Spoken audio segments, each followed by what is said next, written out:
So thanks again for joining us for our Fireside Chat. I'm Jennifer McNeely with ACT Research. We have Corey Eisen with 10 and 10 Cool, and also Jim Mealy's joining us today from ACT Research as well. It's great to see you guys both again. It's been a while since we've had the opportunity to chat.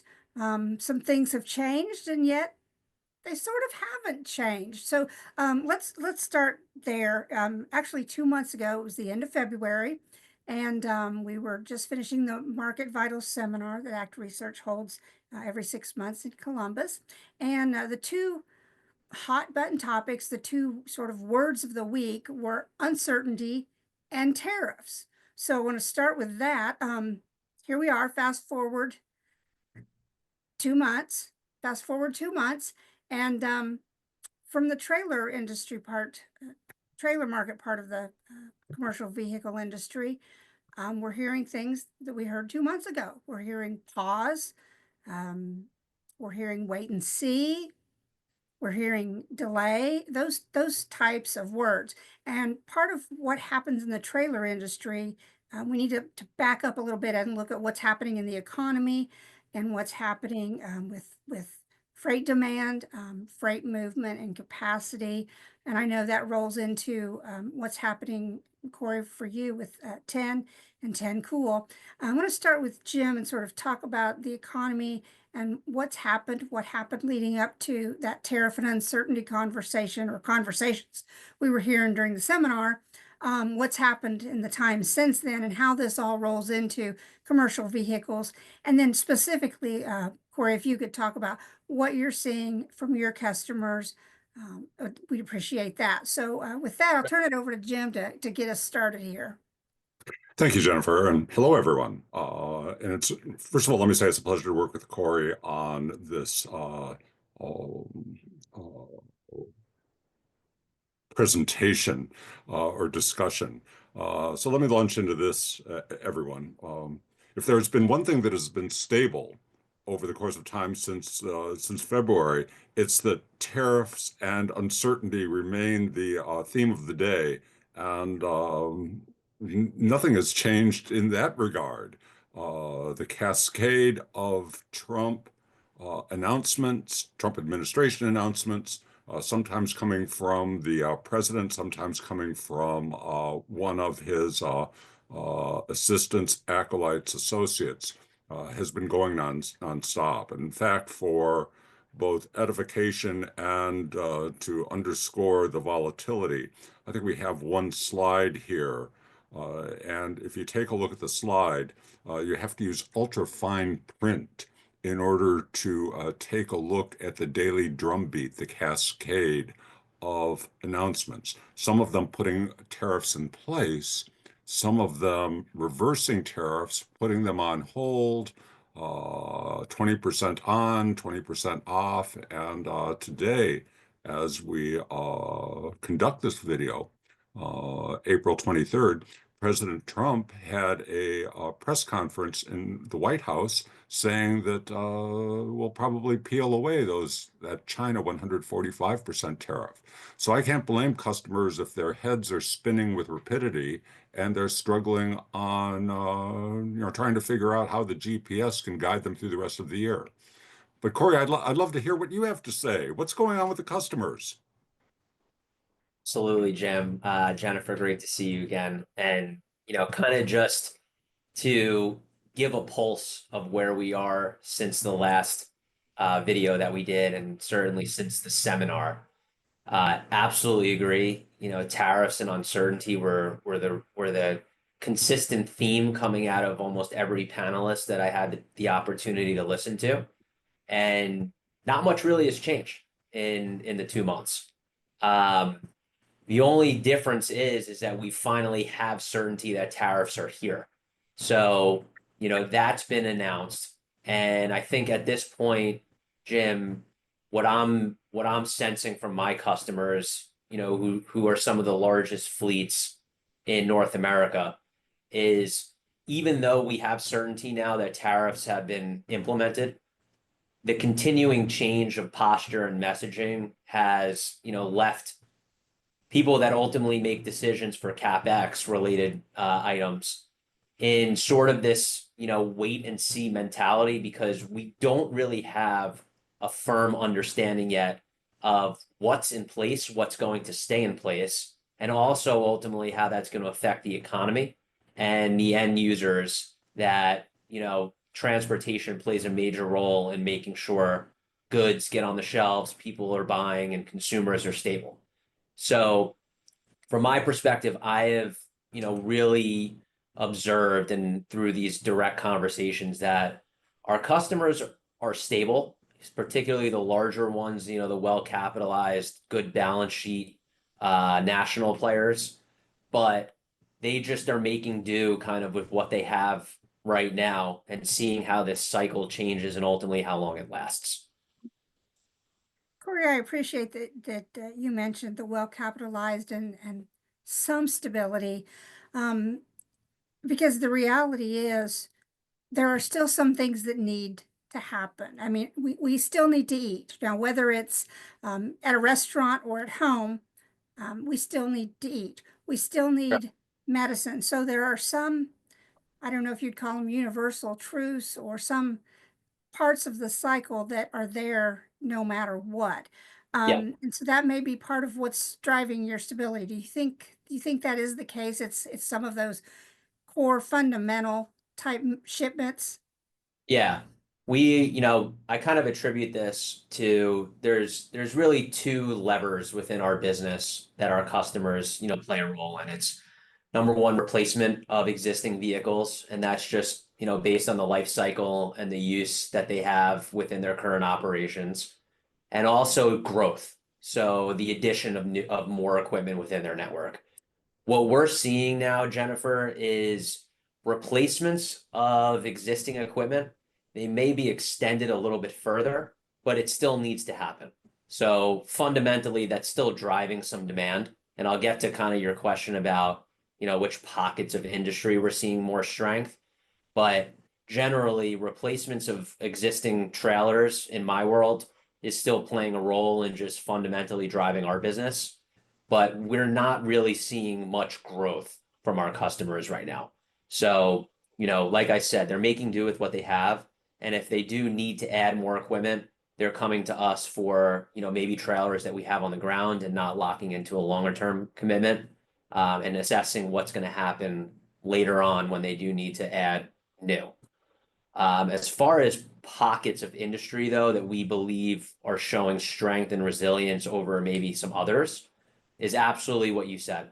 Our food distributor customers, our grocers, anyone that really, is farm to fork, as we like to call it, that plays a role within the middle of that supply chain, seemingly are doing well and stable, particularly the larger players. And pharmaceutical, dedicated carriers are also performing fairly well as, right now too. And we just think that's a function of less cyclicality in that business model for our customers. And really, you hit the nail on the head. People need to eat. People need medicine. That's never going to change. They may not go for the fancier stuff when they're shopping in the grocery stores, but they're still going to buy food.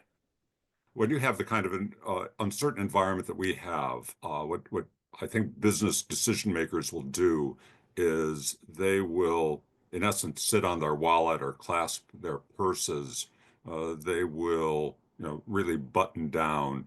So, the growth potential and the aggressive plans that you see in ordinary times and particularly in good times, in an environment like this, you do the CapEx that you really, really need. And as Corey said, what that really translates into is replace trailer fleets as you need, probably, take a jaundiced eye at expansion.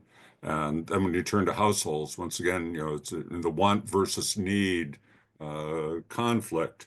You go with what you need and you tend to sideline until things become a little bit clear that which you'd want or that which you'd love to have, but maybe that Ferrari isn't going to be part of your 2025 Christmas gift list. I That's did. intended as a joke. The other thing that we're observing is a lot of our customers, Jennifer and Jim, are optimizing their fleets as well.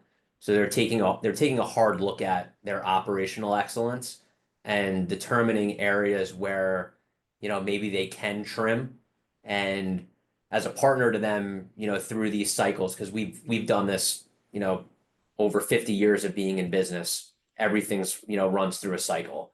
And all we could do at this point is be a good partner to those customers that need to trim or, need to take a look at other areas of their business that we support.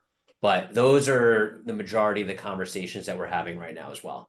It's just areas that, we can lend kind of our ability as a lessor to support our customers when they need it.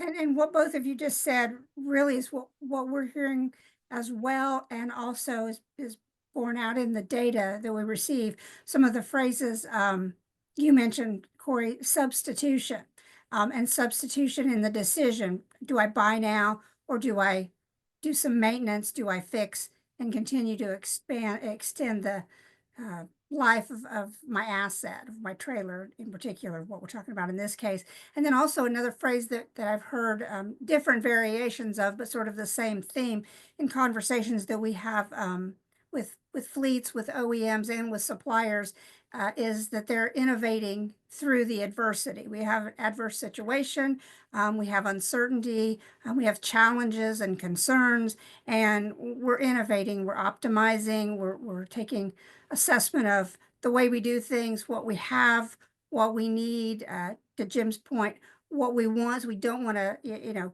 cut off where we may want to be in the future, Right. but we've got today to be concerned with as well. And something I want to kind of kick back to Jim, Corey, that you mentioned was sort of the cycles of these things and the histories of things, because tariffs are not new. Tariffs are not something that President Trump invented. So we have seen tariffs before. There are cycles to the economy. There are cycles to commercial vehicle demand. There's an order cycle that we see appear annually. So, Jim, if you could talk a little bit about some of those things, some of what we've seen in the past, and how that relates to what's going on today. And then Corey, feel free to jump in on anything that Jim says. Sure. Thank you, Jennifer. For those who study ancient economic history, a little bit of a refresher course here. The U.S. has a history, stretching all the way back to the founding fathers of tariffs being turned on, tariffs being turned off, and this conflict between open trade and free trade versus protecting domestic industries. A little bit more recently, if you stretch back to about 95 years ago, a contributor, in the opinion of most economists, to the severity of the Great Depression were the so-called Smoot-Hawley tariffs, that were high tariffs that were put into place in 1930. Anyway, let's move away from that history lesson and get to the present. Over the post-World War II history, the U.S. has generally stood for free and global trade.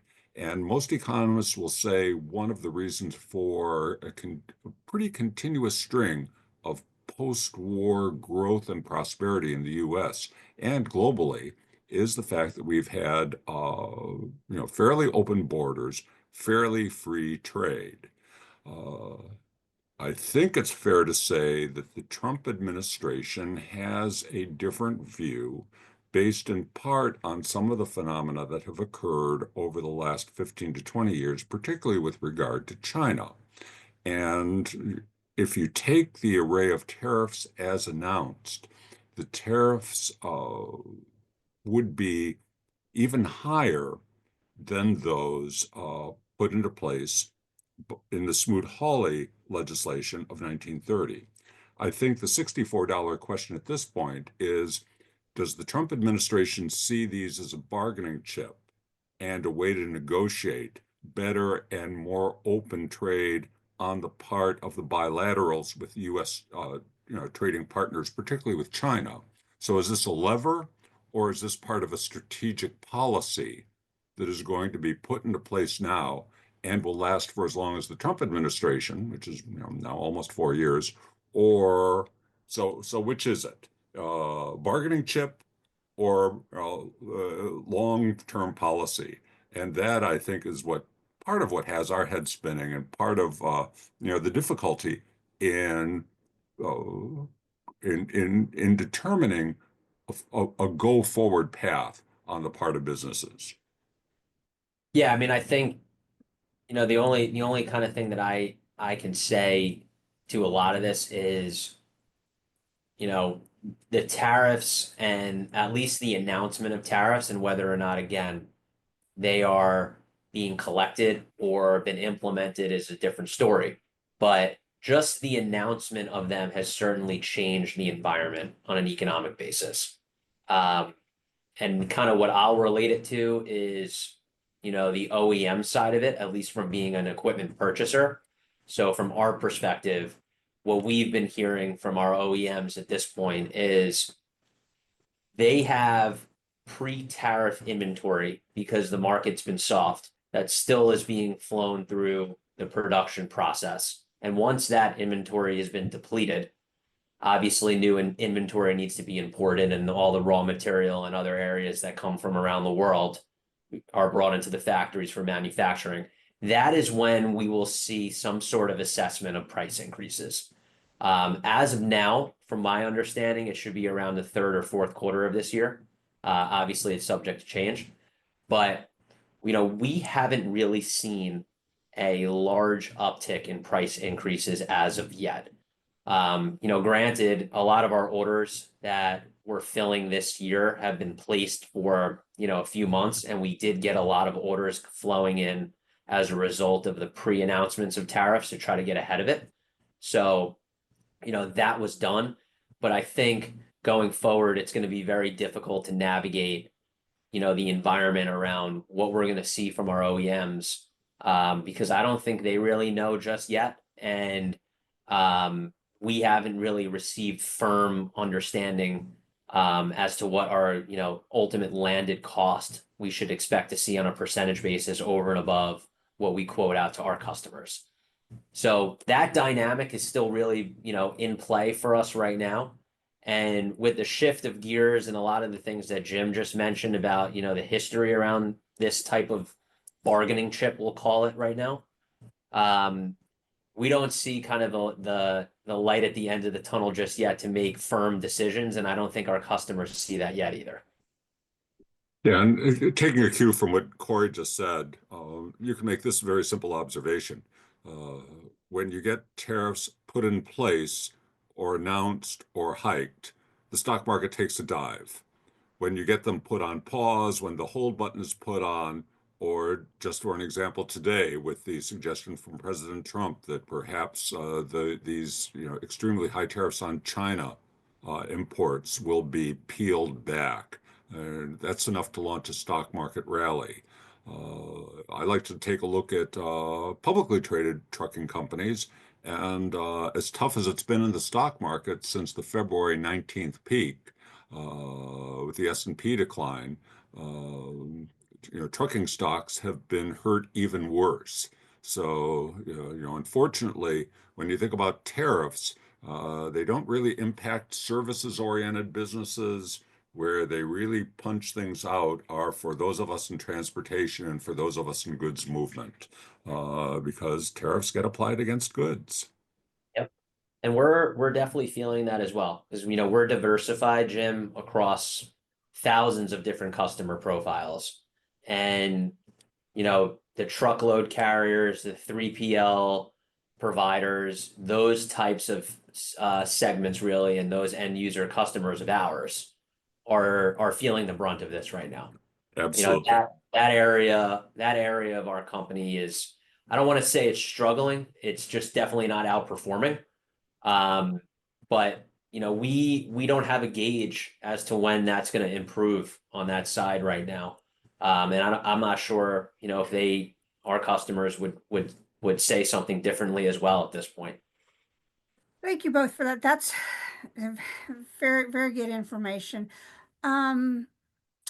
So 6 or 8 months ago, we talked to the OEMs and the suppliers, and our question was, we had hesitancy even back then, even before the tariffs and the tariff discussion.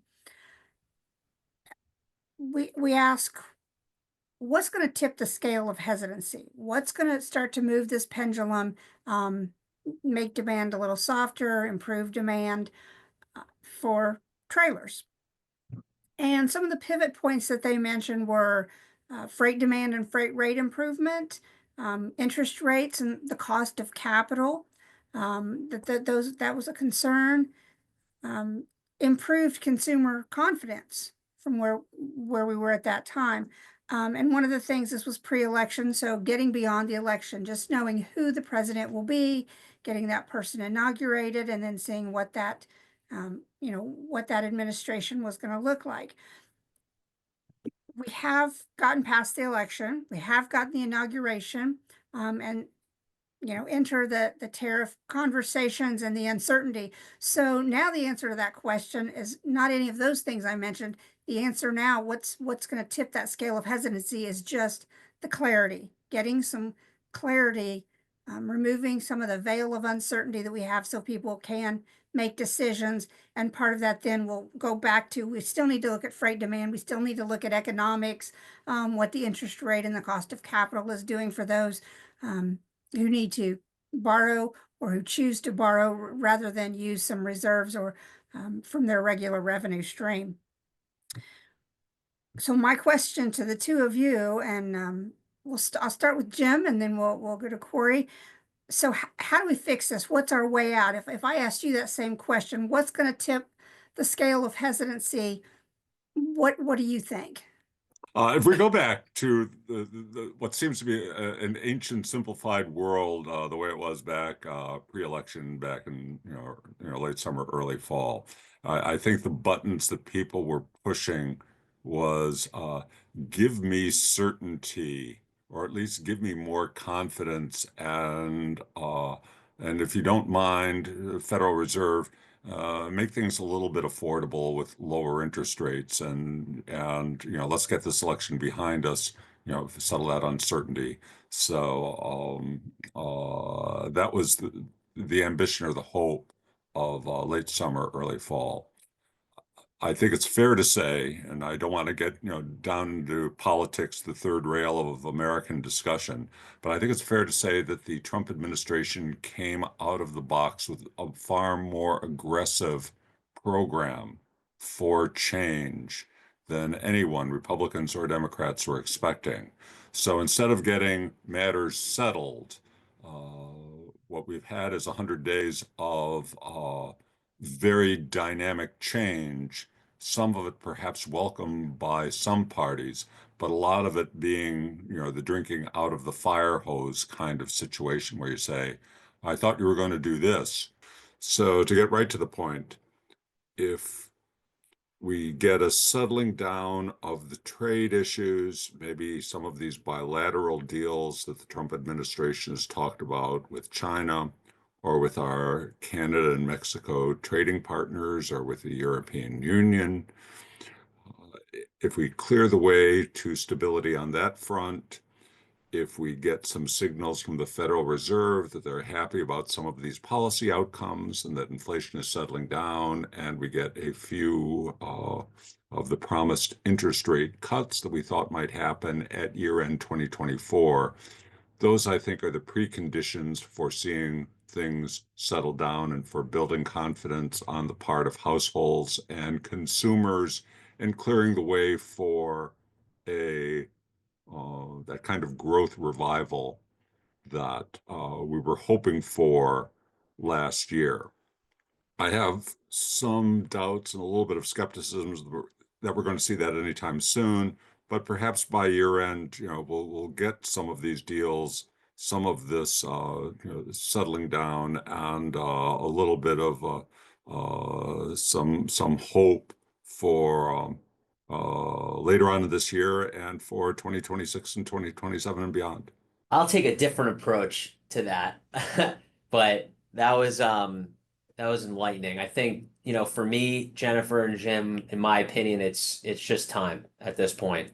I think at some point, businesses and certainly people that are making decisions on behalf of businesses need to run their business. And, you're not going to just be in a continuing pattern of, well, let me wait and see what happens. Let me wait and see what happens because things change all the time. I mean, I think in our first session, Jennifer, we said the only constant in life is change.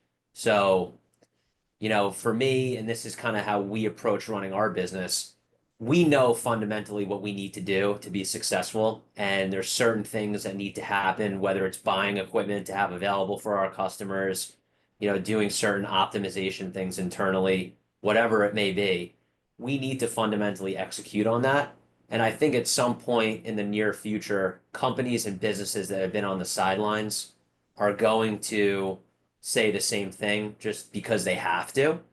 And, that I think will give rise to more activity, at least in our industry, with regard to buying more trailers, ultimately from our OEMs, fulfilling deals for our customers, and our customers, doing what they need to do to service their customers as well.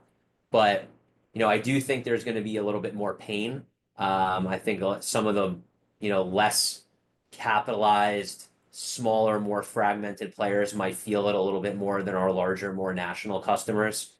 And that's not a function of them just having, a worse business. I think it's just economy of scale at this point, maybe better. But I think, to wrap it up, it's time. We just need to ride the cycle. And again, from our approach, we're going to continue to run our business. If we need to make a decision that's in the best interest of our business and the environment may not be the best time, we're still going to do it. And once again, just to riff off what Corey has to say, this has been a really funny decade. We started it with COVID. We had Russian invasion of the Ukraine. We've had port strikes. We had 10% inflation, $120 oil. So, the businesses that are out there right now are businesses that have, sort of run the gauntlet. And they've learned to be flexible. They've learned the Right. importance of financial stability. They're time and trial tested management teams. Agree. So Jennifer and Jim, just out of curiosity, kind of as I think about this, and certainly that, our customers and viewers are probably thinking the same. At what point do we kind of envision maybe a stabilization from our equipment providers and OEMs on pricing, and whether, enough has happened at this point that you think that they have a grip on where pricing should stabilize through the rest of this year, and whether or not, we continue to see fluctuations and volatility in the market.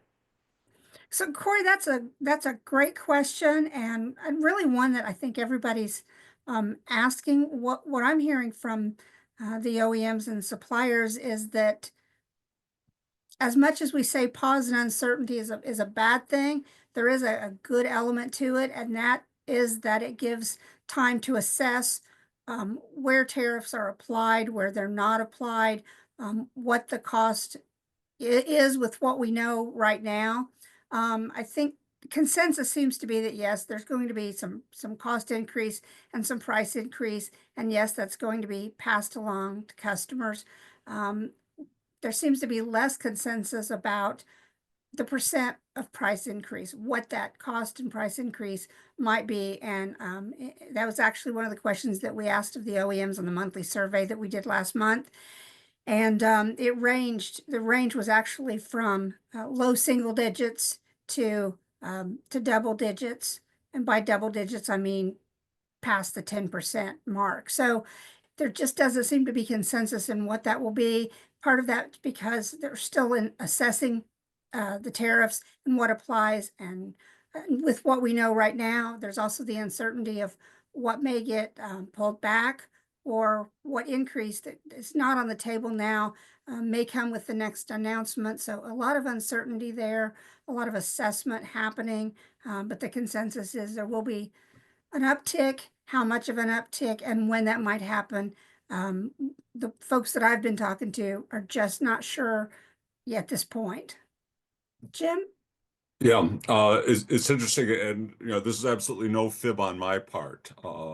Before Jennifer talked, I my understanding is almost a best case would be low end 5%, and a worst case would be 15%. And you could land anywhere in that range because, again, if you take a step back and think, and put it in the context of the supply chain shortage and all the vulnerabilities that were revealed in 2021 and 2022. Uh, just consider the fact that in the supply chain network, you have Canadian and Mexican sources. We're going to find out, tariffs on, tariffs off with regard to our USMCA partners. China subject to tariffs of as much as 145%. EU tariffs that are as high as 20%, South Korean tariffs that are as high as 25%, auto and parts tariffs, and to be announced tariffs on lumber, semiconductor, and copper. So all those are materials that in one way or another can work their way into the supply chain for commercial vehicle and trailer equipment. So when you consider all the potential sources of a tariff at their worst, I think you can do the arithmetic and get into a mid-teens number. And that's Yeah, pretty scary. yeah. And I think, it's really good color, but also, you can kind of sub segment them to a degree where, certain OEM providers and certain component manufacturers may have more exposure to certain markets, rather than others. And we're also seeing that, specific suppliers that may have larger Chinese exposure are Exactly. potentially higher priced than ones that have more domestic exposure. So Exactly. it'll be interesting to see how that shakes out. Some may do better than others, and then that ultimately, Jim, may also influence our purchasing of equipment as well. At least as far as the trailer piece of the commercial vehicle markets goes, it also is not just pieces of the supply chain, but it also is different for each segment. There's a difference in the segmentation. And I know, Corey, you deal with a different, it's not just one trailer that you have in your lease fleet. So if you want to talk about any differences there. Yeah. Sure. So it's a good point, Jennifer. It's not only just specifics, sides of industry. Um, Different asset types are performing and outperforming better than others right now for us. Similar to the story, I think when we first launched the series, our multi-temp business, kind of our specialized equipment business is outperforming relative to, more of our cookie cutter standard pieces of equipment. We're we're also hearing from our OEMs the same as well. Line two, particularly, which is the specialized line for OEM manufacturers, is still booked out, pretty healthy from a production standpoint. But if we wanted to get, a plain piece of equipment, indication has been that's wide open, and we can get our hands on that type of equipment uh, as soon as possible. So that's something that we're certainly seeing in the market as well. And the pricing as it relates to each different asset type is still subject to increases, though, no matter which one it is. Thank you, Corey. And certainly we see a lot of, no pun intended here, a lot of moving parts with the economy, with the CV industry, whether it's the truck power side or the trailer side, and how all of that is intertwined and impacted by what's going on in the different segments and the different pieces of this whole moving puzzle that we find ourselves in. So great, gentlemen, thank you very much. It was a great conversation. Appreciate your time and your insights today. I do want to pose a question, though, to our audience. And that is, or actually a statement, if you have a topic you'd like us to discuss or an idea for future episodes, please make a note of that in the comment area. We'll be happy to take that under advisement, and maybe you'll see your idea, your theme, your question come up and be discussed or answered in a future episode. So with that, gentlemen, thanks again. Thank all of you for watching, and we'll see you next time.